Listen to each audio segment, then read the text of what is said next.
Laudetur Jesus Christus. Vatican and World News.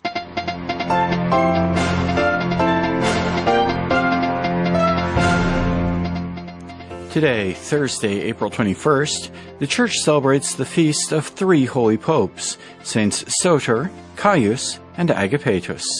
And these are today's headlines. Pope Francis invites Catholics and Marian shrines around the world to dedicate May to a marathon of prayer for an end to the COVID-19 pandemic. The Holy See is highlighting the importance of a culture of dialogue in the fight against extremism and terrorism. And as the world observes Earth Day 2021, the Church continues to promote lifestyles of integral ecology as we conclude the anniversary year of Laudato Si. In the Vatican, I'm Christopher Wells. Our top story today, Pope Francis is inviting the faithful to dedicate the month of May to a marathon of prayer for an end to the COVID-19 pandemic. As Devin Watkins reports, the initiative will see the participation of all Marian shrines around the world.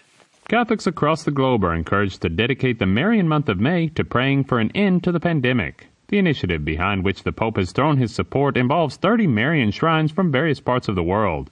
The Pontifical Council for Promoting the New Evangelization announced the news with a press release. The initiative takes place under the theme, "The whole Church was fervently praying to God," which recalls a verse in the book of Acts.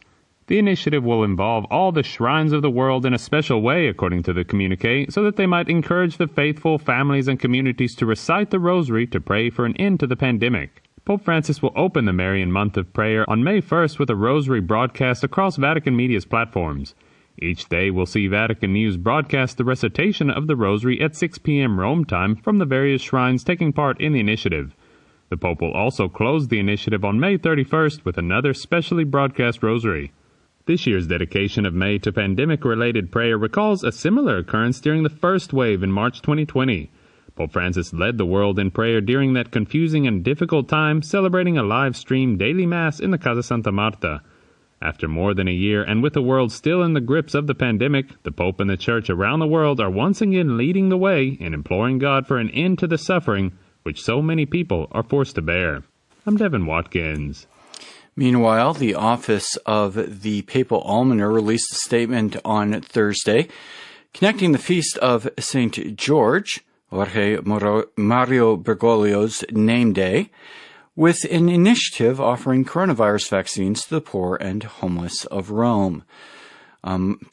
Friday, April 23rd, the liturgical memorial of St. George the Martyr, Pope Francis' name day, the poor will again be at the center of the Holy Father's attention, the statement reads.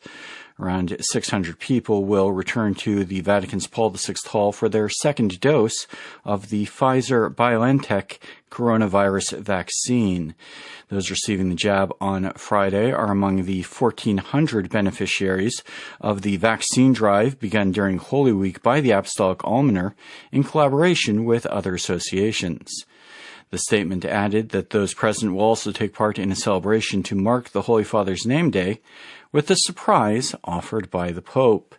Cardinal Konrad Krajewski, the Papal Almoner, said the Pope had decided to offer something rather than receive, in a pure evangelical style.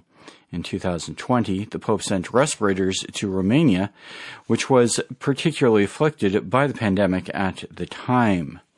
Meanwhile, India has reported the world's highest daily tally of COVID-19 infections on Thursday, as the situation there in hospitals reaches a crisis point.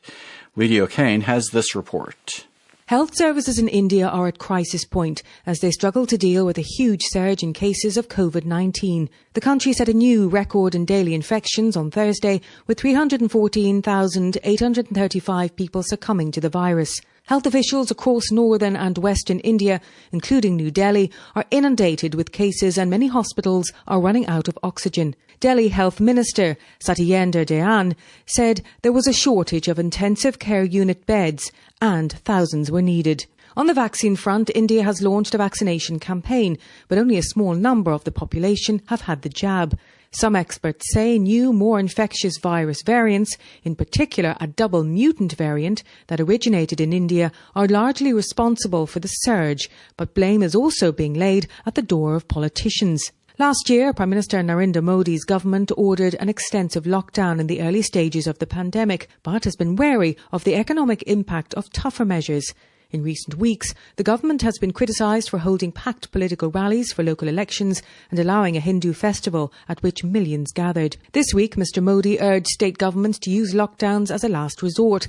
He also asked people to stay indoors and said the government was working to increase the supply of oxygen and vaccines. India's total cases are now at 15.93 million, while deaths rose by 2,104 to reach a total of 184,657. As the situation becomes critical, US drug maker Pfizer said on Thursday it is in discussions with India and committed to making its COVID-19 vaccine available for distribution in the country. I'm Lydia O'Kane. And elsewhere, the WCC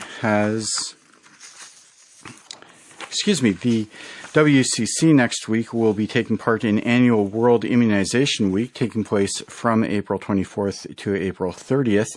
During that time, the World Council of Churches will be intensifying its active support to vaccination programs against preventable diseases, including COVID-19.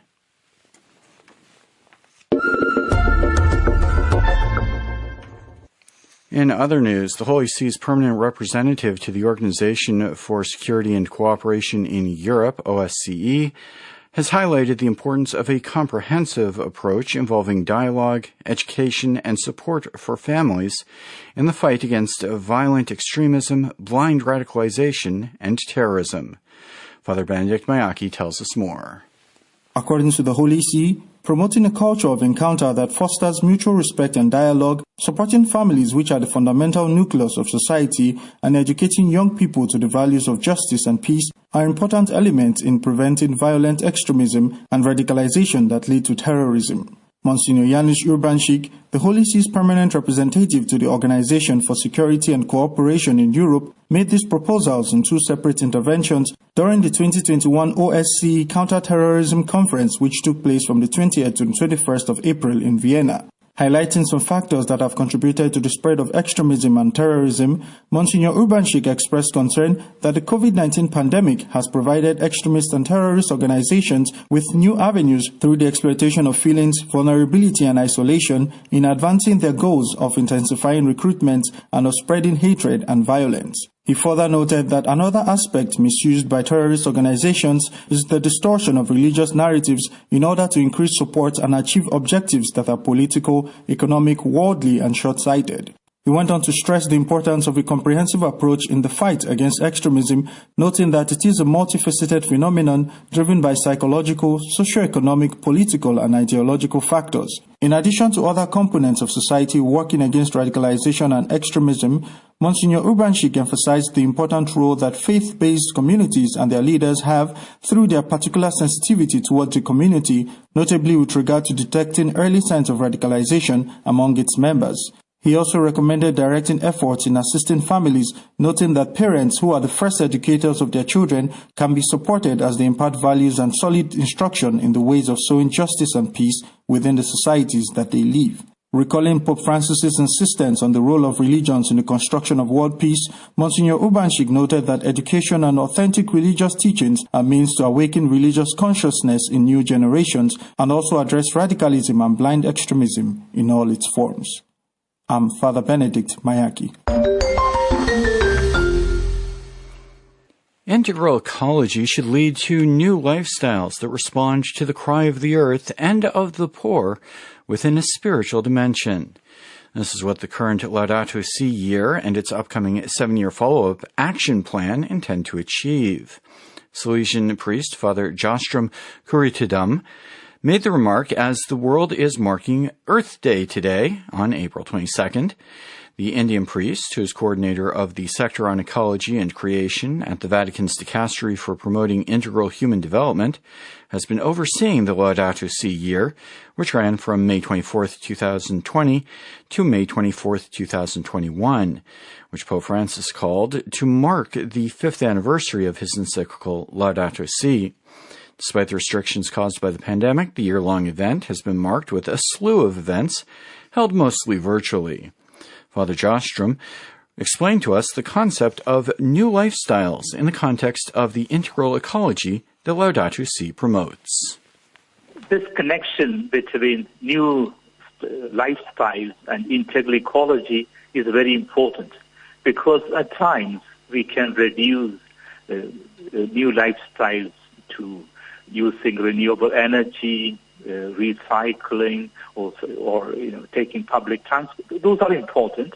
But then in the vision of integral ecology, the approach has to be much more comprehensive, much more holistic, that we need to respond to the cry of the earth. So all these actions are important. But we also need to respond to the cry of the poor.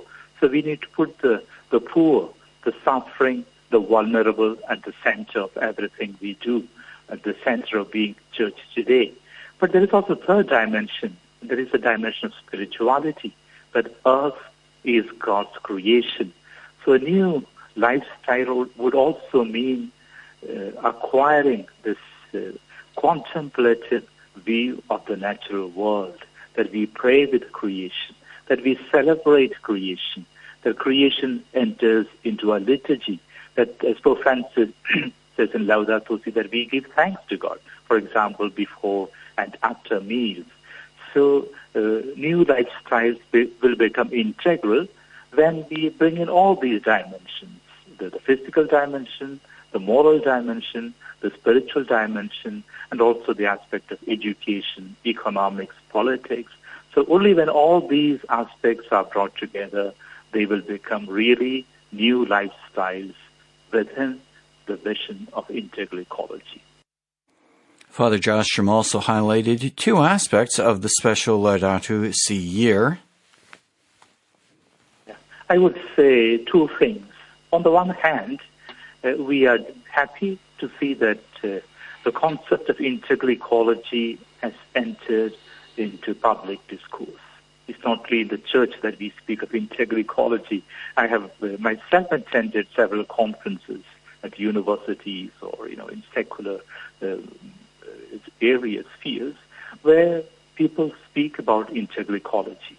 So that is a good thing to be thankful for. At the same time, we see the challenge. Integral ecology has not really come into action. And so that is what I would see as the mission accompanying us, to translate integral ecology into action. And please allow me to share also a proposal that has been advanced by our dicastery with the blessing of Pope Francis, what we call the Laudato Si Action Platform. So at the end of the 7 years, at the end of the Laudato Si year, we are proposing a 7-year Laudato Si Action Platform, beginning with our families, our parishes, dioceses, schools, universities, hospitals, organizations, businesses, healthcare centers, and religious orders. So almost everyone. That as communities, we become Laudato Si communities, but always in the perspective of integral ecology. And that brings us to the end of this edition of Vatican and World News. For more on these and other stories, we invite you to visit our web portal at www.vaticannews.va. My thanks to our producers and technicians in studio. In the Vatican, I'm Christopher Wells.